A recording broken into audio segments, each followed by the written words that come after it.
हरे भरे पेड़ नहीं थे और ना ही सरसराते झील झरने थे। जंगल के ऐसे परिसर में जहाँ कहीं कहीं 2-4 सूखे पेड़ ही थे, ऐसे एक पेड़ पर टूनी चिड़िया, लूसी कबूतरी, मही चील और चीचू कवि अपने अपने घोंसले में निवास कर रही थी। अभी वो अकाल परिस्थितियों में जी रही थी, भूखी थी, प्यासी थी, और अगर अब तक ये सभी जीवित थी तो उसकी वजह थी वहाँ पर रही एक जादुई पेड़। उस जादुई पेड़ के दिए फलों को खाकर और पानी को पीकर ही वे सभी पक्षियाँ अब तक जिंदा थी। एक दिन सभी सहेलियों के सामने टूनी चिड़िया ने अपने विचार व्यक्त किए। आज हमारी जो विषम परिस्थिति है उसकी वजह हम खुद ही हैं। भला हम क्यों होंगे चिड़िया? ये तुम जानबूझकर कह रही हो या अनजाने में मैं तो नहीं जानती, पर जहाँ तक मैं समझती हूँ इन हालातों की वजह हम नहीं हो सकते। चिड़िया, ये कौवी है, ये कभी भी हमारी कही बातों को वास्तविकता से लेगी ही नहीं। वो हम पर विश्वास नहीं करेगी। हमने जो पाप किया है वो कोई मामूली पाप नहीं बल्कि महापाप है। समझ में नहीं आता हमसे ये लॉजिक मिस कैसे हुआ। रियल एस्टेट का काम अच्छा है, इसमें पैसे ज्यादा बनेंगे। ये सोचकर 4 पैसे ज्यादा कमाने की लालच में हम सभी पक्षियों ने एक एक कर जंगल के सभी पेड़ों को काट डाला और इसे बंजर बनाकर बेच डाला। वार पर वार कर करके जब हमने इन पेड़ों को काटा, ना जाने इन पेड़ों को कितना दर्द हुआ होगा। प्यार और अपनेपन के बारे में मेरा तुम सभी के सामने बात करना ये तो व्यर्थ ही है। हमसे बहुत बड़ी गलती हो गई। बदलते समय के साथ सबको बदलना होता है। हमने समय के साथ खुद को बदला, तभी जाकर हम ऐसी लेटेस्ट जिंदगी जी रहे हैं। गुलाम बनकर, है ना? एक दूसरे को मात देने की होड़ में हम सभी ने एक एक कर सभी पेड़ों को काट डाला। पर हर कटते पेड़ के साथ अगर हमने एक पौधा बो दिया होता तो शायद हालत ऐसे न होते। पर इस चीचू कवि ने सब कुछ बिगाड़ डाला ना। माना मुझ में अकल नहीं, तुम में तो है ना। तुमसे दोस्ती करने वाले में भला अकल कैसे होगी? तुम कहना क्या चाहती हो? मुझ में अकल नहीं है? इस तरह बात से बात बढ़ी और वे सभी पक्षियाँ आपस में लड़ने लगी। फलस्वरूप उन सभी पक्षियों को बहुत चोटें लगी। जहाँ कबूतर का मुंह फूट गया, वहीं छोटू तोती की आंख पर बहुत जोर की मार लगी, जिससे वो काला नीला पड़ गया। चीचू कवि की चोंच पे चोट लगी, जिससे खून बहने लगा था, और टूनी चिड़िया के पंख पर इतनी चोट लगी कि वो उड़ नहीं पा रही थी। चीचू कवि को ही गलत ठहराया था, जिससे वो बहुत नाराज होकर अपने घोंसले पर चली गई। वहाँ से उसने कुल्हाड़ी उठाई और वापस अपने दोस्तों के सामने आई। देखो दोस्तों, वैसे तो गलती हम सब से हुई है, पर यहाँ पर बुरी सिर्फ मैं बनी हूँ। इसीलिए अब मैं जाकर उस मायावी पेड़ को भी काट डालूंगी और उस पर अपना नया सा घोंसला बना लूंगी। जब यहाँ के हालात सुधर जाएंगे और यहाँ पर बसने के लिए पक्षियाँ आएंगी, तब मैं उन्हें अपना घर किराए पर दूंगी। टूनी चिड़िया को बहुत गुस्सा आया। वो डंडा उठाकर फिर से उसे मारने लगी।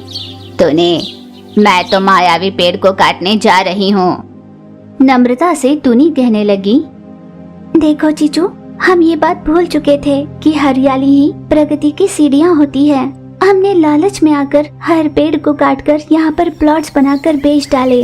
उस मायावी पेड़ के साथ कुछ भी मत करना, तुम अपनी आंखें खो दोगी, तुम्हारे हाथ पैर काम नहीं करेंगे। जो होगा देखा जाएगा। अब मुझे अपना घोंसला बनाने के लिए लकड़ियों की जरूरत है, जो मुझे जादुई पेड़ से मिलेंगी, तो इससे बढ़िया बात नहीं होगी। यूँ सभी सहेलियों के रोकने पर भी उन्हें अनसुना कर चीचू कवि कुल्हाड़ी उठाकर उस जादुई पेड़ के पास चली गई। उसने एक प्रहार किया और खुद को देखने लगी। अब एक और प्रहार करूंगी। उसने दूसरा प्रहार भी किया और तब भी उसे कुछ भी नहीं हुआ। तब चीचू कवि ने सोचा, ना कोई जादू है और ना कोई टोना, ये तो सबका भ्रम है। फिर चीचू कवि ने तीसरा प्रहार कर दिया। और क्या था, चीचू कवि ने अपनी आंखों की रोशनी खो दी। उसे कुछ नहीं दिखाई दे रहा था। तूने, लूसी, छोटू, मेरी आंखों की रोशनी चली गई, मुझे कुछ दिखाई नहीं दे रहा। फिर टूनी चिड़िया, लूसी कबूतर, छोटू तोती के साथ साथ मही चील भी उनके साथ ही चली गई। अरे रे चीचू कवि, ये कैसा अनर्थ हो गया? तुमने अपनी आंखों की रोशनी कैसे खो दी? घमंड के चलते, अपने स्वार्थ की सोचकर मैंने प्रकृति के साथ खिलवाड़ करनी चाहिए, इसलिए भगवान ने मुझे सजा दी। वैसे भी टूनी चिड़िया ने मुझे पहले ही आगाह कर दिया था कि ये एक जादुई पेड़ है, मैं इसे नुकसान ना पहुंचाऊं, तब तो मुझे सजा मिलनी ही थी। अब मैं जब तक जिंदा रहूंगी मुझे अंधी बनकर ही जीना होगा। चीचू जी छोटा मत करो, हम सब है ना तुम्हारा साथ देने के लिए। हम तुम्हें समय समय पर सब कुछ ला कर दे दिया करेंगे। तुम चिंता मत किया करो और अपने घर से बाहर मत निकलना। तुम्हें बोरियत लगे, खुशी मिले या दुख भी हो, उन सबको बांटने के लिए मैं तुम्हारे साथ हमेशा रहूंगी। तुम चुप हो जाओ। उस दिन से अपनी आंखों की रोशनी खो चुकी चीचू कौवी को टूनी पर ही निर्भर होकर अपना जीवन बिताना पड़ा। सदियों पहले एक जंगल में मही नाम की एक चील रहा करती थी। वो चील बहुत ही बलवान थी और बहुत ही खतरनाक भी। हर दिन किसी न किसी पक्षी के पीछे लग जाती, उनका शिकार कर खूब मजे कर उन्हें खा लिया करती थी। जिस जंगल में ऐसी खतरनाक चील रहा करती थी, वहाँ पर रहने वाली बाकी पक्षियाँ जैसे टूनी चिड़िया, लूसी कबूतर, छोटू तोती और चीचू कौवी अपनी जान हथेली पे लिए पल पल डर डर कर जिया करते थे। एक दिन सारी पक्षियाँ टूनी चिड़िया के घोंसले के पास इकट्ठे हुए। दोस्तों, दिन ब दिन दुष्ट मही चील की अराजकता बढ़ती जा रही है, बल्कि कम नहीं हो रहा। मैं इसका पूरी तरह से विरोध करती हूँ। पर टूनी चिड़िया, हम इसके लिए कर भी क्या सकते हैं? अगर किसी के पास कोई अच्छा सा उपाय हो तो हम उस मही चील को सबक सिखा सकते हैं। हाँ, पर हम इतना जोखिम नहीं उठा सकते। उसे सबक सिखाने के चक्कर में अगर हमसे थोड़ी भी चूक हो गई तो हम सब बेमौत मारे जाएंगे। वो हम सबको एक एक कर शिकार कर मार खा जाएगी, सोच लेना। यूं चीचू की कही बात पर सभी सोचने लगे। सभी को उसकी बात भी उतनी ही सच लगी। फिर सभी पक्षियों ने मिलकर फैसला किया कि वे सभी एक बार मही चील से आमने सामने बात करेंगे। उन सभी ने अपना प्रतिनिधित्व करने के लिए चीचू कवि को उसके पास भेजा। फिर सभी पक्षियां एक पेड़ के पास इकट्ठी हुई, जहां पर मही चील उनसे मिलने आई। तुम हमारे बुलाने से यहाँ पर आई, इसका बहुत धन्यवाद। पहले बताओ बात क्या है? दरअसल आप हर दिन किसी पक्षी का शिकार कर अपना पेट भरती हैं। वैसे इस बात में कोई दो राह नहीं कि आप ऐसा अपना पेट भरने के लिए करती है, पर जरूरत से ज्यादा पक्षियों का शिकार करना हमें सही नहीं लगता। अगर आप हमारी बात माने तो हम सब आपस में मिलकर ही चिट्ठी डालकर देख लेंगे। चिट्ठी में जिस पक्षी का भी नाम होगा वो खुद आपके पास चल कर आएगा आपका आहार बनने के लिए। चीचू की बात सुनकर मही चील ने मन ही मन सोचा कि अगर जंगल की पक्षियाँ खुद चलकर मेरे पास आकर मेरा शिकार बनना चाहती है तो अच्छा ही है, उसे मेहनत करनी नहीं पड़ेगी।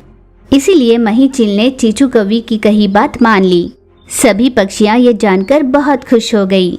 जिस पक्षी को मेरे पास आना है वो अगर नहीं पहुंचा तो उसके बाद का अंजाम जितना बुरा होगा तुम में से कोई उसका अंदाजा भी नहीं लगा पाएगा।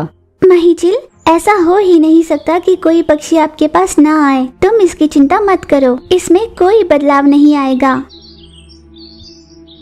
आ जाओगे तो तुम्हारा भला होगा, नहीं आओगे तो तुम्हारे लिए बहुत बुरा। यूं चील के धमकाने पर टूनी चिड़िया, लूसी कबूतर, चीचू कौवी और छोटू तोती अपने अपने घर घबराती हुई वापस लौटी। वो रात बीत गई। अगले ही दिन से वादे के मुताबिक जिस भी पक्षी का नाम आया करता वे एक एक कर अपने दिल पर पत्थर रख दुखी मन से बाकी पक्षियों को इसकी कोई तकलीफ ना हो इसलिए मही चील का शिकार बनने उन्हें भेज दिया करते। और जैसे सोचा था एक एक कर सभी पक्षियों की बलि चढ़ने लगी। फिर कुछ दिनों बाद टूनी चिड़िया की बारी आई। जैसे ही ये बात पता चली टूनी के चूजे, माँ तुम हमें छोड़कर मत जाओ माँ, तुम मत जाओ माँ। यूं टूनी के बच्चे उसे देखकर रोने लगे। टूनी के घोंसले के पास आए बाकी पक्षियों को भी टूनी के बच्चों को रोता हुआ देख बहुत बुरा लग रहा था। उन सभी को भी रोना आ रहा था, पर किसी के हाथ में कुछ भी नहीं था। उन सभी को एक एक कर इस दौर से गुजरना ही था। माँ तुम यहीं पर घोंसले में रहो मेरे भाई बहनों के साथ। मही का शिकार बनने के लिए मैं चली जाती हूँ माँ। अभी तक तुम्हारी हड्डियाँ कोमल है, मजबूत नहीं हुई, तुम्हारे शरीर में मांस भी नहीं भरा। तुमने तुमने अभी दुनिया भी नहीं देखी। इतनी छोटी उम्र में तुम्हें चील का शिकार बनने के लिए भला मैं कैसे भेजूं? ये कहकर टूनी चिड़िया अपने बच्चों को गले लगाकर रोने लगी। पर निस्सहाय होकर दिल पर पत्थर रखकर टूनी ने अपने बाकी 2 बच्चों की देखभाल करने के लिए अपनी बड़ी बेटी को ही मही का शिकार बनने के लिए भेज दिया।